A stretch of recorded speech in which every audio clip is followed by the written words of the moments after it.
নূহ আলাইহিসসালাম দীর্ঘ সময় ধরে তার জাতিকে এক আল্লাহ ইবাদতের দিকে আহ্বান করেন। ইসলামী বর্ণনায় বলা হয়, তিনি প্রায় ৯৫০ বছর মানুষকে সত্যের পথে ডাকেন, কিন্তু অল্প কিছু মানুষই তার প্রতি ঈমান আনে।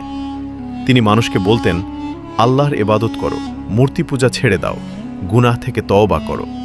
কিন্তু তার জাতির নেতারা তাকে উপহাস করত এবং সাধারণ মানুষকে তার কাছ থেকে দূরে রাখত।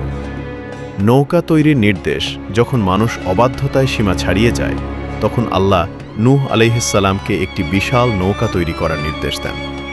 তিনি আল্লাহর নির্দেশে নৌকা বানাতে শুরু করেন। তার জাতি তাকে দেখে হাসাহাসি করত, কারণ তখন সেখানে বৃষ্টির কোনো লক্ষণ ছিল না।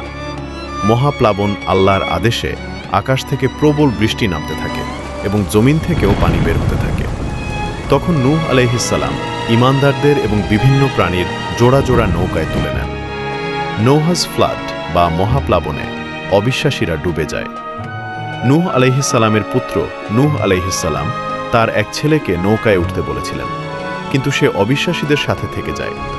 সে পাহাড়ে আশ্রয় নিলেও শেষ পর্যন্ত প্লাবনে ডুবে যায়। এর মাধ্যমে বোঝানো হয়েছে যে ঈমানই মানুষের প্রকৃত রক্ষা। প্লাবনের পর পানি কমে গেলে নৌকাটি এক পাহাড়ে থেমে যায়। এরপর নূহ আলাইহিসসালাম ও তার সঙ্গীরা নতুনভাবে জীবন শুরু করেন। শিক্ষণীয় বিষয়: আল্লাহর উপর ধৈর্য ও ভরসা রাখা। সত্য কথা বলতে ভয় না পাওয়া। অবাধ্যতার পরিণতি ভয়াবহ ঈমান ও নেক আমলই মুক্তির পথ।